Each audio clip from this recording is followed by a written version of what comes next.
नमस्कार। पहले वाली वीडियो में हमने गुणों के बारे में देखा था। आज हम देखेंगे शक्तियों के बारे में। तो जैसे गुण होते हैं वो एक दूसरे से लिंक्ड होते हैं, जैसे कि ज्ञान, पवित्रता, शांति, प्रेम, सुख, शक्ति, आनंद। ये 7 गुण हमने देखे थे। तो जैसे अगर हम ज्ञान पे काम कर रहे हैं, एक गुण पे काम कर रहे हैं, तो दूसरा गुण पवित्रता भी आ ही जाएगा। उसके बाद शांति और प्रेम वो भी आ ही जाएंगे। तो एक गुण पर काम करें तो बाकी के सारे गुण भी आने ही लगते हैं। उसी तरह अगर हम शक्तियों पे काम करें, एक शक्ति पे काम करें, तो उसके साथ साथ दूसरी शक्ति भी आती है। तो आज हम इन शक्तियों के बारे में देखेंगे कि कौन कौन सी शक्तियां हैं। तो पहली तो एक शक्ति है विस्तार को संकीर्ण करने की शक्ति। हमारा ख्याल सारी दुनिया में समाया हुआ है, तो उस ख्याल को हमने संकीर्ण कर देना है। जैसे कि एक कछुआ है, कछुए का एग्जाम्पल दिया जाता है कि उसका जो ध्यान होता है वो फैला हुआ होता है, कि उसका जो सेंसिटिव पार्ट्स हैं वो मुसीबत आने पर उसको अंदर कर लेता है अपने, और जो उसका शेल होता है वो इतना कठोर होता है कि कहते हैं कि हाथी भी ऊपर से गुजर जाए तब भी उसको कुछ नहीं होगा।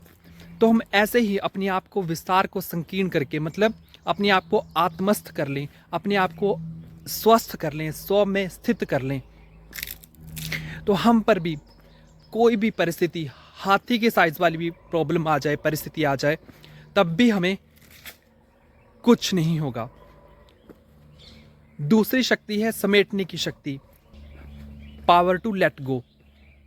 तो जैसे हमने कहीं जाना होता है तो हम उस सामान को, अपने सामान को समेटते हैं, जो ज़रूरी चीज़ें होती हैं वो हम लेते हैं। वैसे ही हमें बहुत कुछ ऐसा पकड़ के रखा हुआ है जो गैर ज़रूरी है। पास्ट की बहुत सारी बातें जो आज से 5 साल पहले, हम बहुत कहते भी हैं कि आज से 5 साल पहले ऐसा हो गया था, मैं उस बात को भूला नहीं, है ना। परंतु हम किसका नुकसान कर रहे हैं? हम तो इसमें अपने आप का ही नुकसान कर रहे हैं। उस बात को न भुलाकर हमारा खुद का ही नुकसान हो रहा है। दूसरे के प्रति वो रेडिएशंस, वो वाइब्रेशंस जा रही हैं, लेकिन सामने वाला अपने आप को उन वाइब्रेशंस से बचा सकता है, लेकिन जिसके थ्रू होकर जा रही हैं, क्योंकि I am the creator of those vibrations, तो मेरे थ्रू होकर के जाएंगी, लेकिन इसलिए मैं अपने आप को नहीं बचा सकता। इसलिए हमें पावर टू लेट गो। और ये सारी जो अष्ट शक्तियाँ हैं, ये हमें राजयोग के अभ्यास से प्राप्त होती हैं।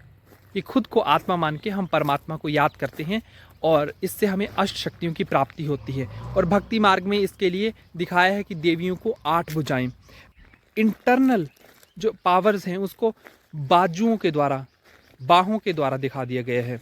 अगली शक्ति जो है वो है समाने की शक्ति। जैसे सागर है, वो सारी गंदगी को अपने अंदर समा लेता है, क्योंकि उसके अंदर स्पेस है। तो वैसे ही आत्मा में ये शक्ति जागृत होती है कि हम बातों को अपने अंदर समा लें। जैसे कि किसी ने कुछ कहा तो हम सोचते हैं कि अच्छा आप किसको जाकर के बताएं, या फिर हम उस बात को किसी दूसरे के साथ शेयर कर देते हैं। तो हमारे अंदर समाने की शक्ति नहीं है, इसीलिए हम शेयर कर देते हैं। और जैसे ही हमारे अंदर समाने की शक्ति आती है, उसके बाद आती है सहन शक्ति, क्योंकि शक्तियां ऑर्डर में चलती हैं। इसलिए जैसे ही हमारे पास विस्तार को संकीर्ण करने की शक्ति आती है, हमारे अंदर समेटने की शक्ति आ जाती है। फिर जैसे ही हमारे पास समाने की शक्ति आती है, हमारे पास सहन शक्ति आ जाती है। जैसे कि एक पेड़ है, उसको पत्थर मारते हैं तो वो, हम पत्थर मारते हैं लेकिन वो फल देता है। क्यों फल देता है? वो पत्थर क्यों नहीं देता? क्योंकि उसके पास फल है ही नहीं। वैसे ही हमारे पास कुछ ऐसा नहीं होना चाहिए जिससे दूसरों को कष्ट पहुंचे। भले ही हमें पत्थर दिए जाएं, लेकिन हमें फूल ही देने हैं। तो इस सहनशीलता का एक एग्जाम्पल है जो हम पेड़ से सीख सकते हैं। आगे 5वीं शक्ति है परखने की शक्ति। जैसे जैसे क्या सही है, क्या गलत है, क्या असली है, क्या नकली है, जैसे हीरा होता है तो क्या सच्चा है, क्या झूठा है, तो ये परखने की शक्ति हमारे अंदर आ जाएगी। और जैसे ही हमारे पास परखने की शक्ति आ जाती है, हम डिसीजन मेकिंग अच्छी कर पाते हैं। तो ऑटोमेटिकली हमारे पास अगली शक्ति आ जाती है निर्णय लेने की शक्ति। आज हम डिसीजन नहीं ले पाते हैं, अपना हम दूसरों से जाकर पूछते हैं कि आपको क्या लगता है कि क्या करना चाहिए, क्योंकि हम कॉन्फिडेंट नहीं हैं कि जो हम सोच रहे हैं क्या वो सही होगा नहीं होगा। हमारी बुद्धि जो होती है वो जजमेंट नहीं दे पाती है। हम दूसरों से जाकर पूछते हैं इसलिए कि आपको क्या लगता है कि मुझे क्या करना चाहिए। तो राजयोग के अभ्यास से ये हमें निर्णय लेने की शक्ति प्राप्त होती है। उसके अगली शक्ति है सामना करने की शक्ति। सामना करने की शक्ति का यादगार काली के रूप में दिखाया है, लेकिन इसमें हमें ध्यान रखना होता है कि कहाँ पर हमें सामना करना है और कहाँ पे हमें सहन करना है। सहन करने की जगह सामना करने लगे और सामना करने की जगह हम सहन करने लगे तो फिर ये तो उल्टा हो गया। तो सामना किसका करना है? सामना करना है अपनी कमी कमजोरियों का, अपने अंदर छिपे हुए विकारों का, असुरों का। असुर संहारिणी कहा जाता है देवी को। तो काम, क्रोध, लोभ, मोह, अहंकार, हठ, छल, ईर्ष्या, आलस्य, इन सभी विकारों को हमें भस्मीभूत करना है। और जब सहन कहाँ पर करना है? सहन करना है जैसे किसी ने कुछ कह दिया परिवार में या लोगों के साथ, लोगों के बीच हमें सहन करना है। और विकारों का हमें सामना करना है। विकारों को सहन नहीं करना है। विकारों पे हमें काली रूप धरकर उनको भस्म करना है। और जैसे ही आत्मा में ये 7 शक्तियाँ आती हैं, 8वीं शक्ति आत्मा में पैदा होती है, वो है सहयोग करने की शक्ति। और उसका यादगार भक्ति मार्ग में श्री देवी लक्ष्मी के रूप में दिखाया है। तो जहाँ पर उसका निवास है वो बैठी भी कमल पुष्प पे है, उसके आसपास भी सरोवर में कमल खिले हुए हैं, हाथों में भी कमल हैं। तो मतलब ये कमल पुष्प समान जीवन दिखाया है कि रहते इसी दुनिया में है, लेकिन सबका प्यारा बनकर रहना, लेकिन फिर भी न्यारा बनकर रहना। डिटैचमेंट। जैसे सतयुग में देवी देवताओं को कितना सुंदर दिखाया है, बहुत ज़्यादा सुंदर दिखाया है, but at the same time they are very pure and detached. तो देवी लक्ष्मी का हाथ एक तो वरद मुद्रा है इस तरह की, और एक इस तरह की मुद्रा है।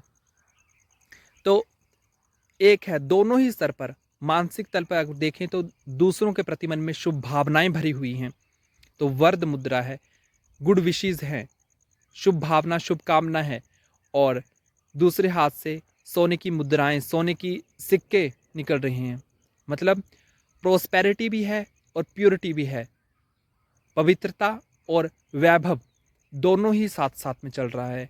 तो ऐसी अवस्था तक हमें पहुंचना है और वो हम पहुंच सकते हैं। तो ये जो 8 शक्तियाँ हैं, 8 शक्तियाँ हैं जो हमें राजयोग के अभ्यास से सरलता से प्राप्त हो सकती हैं।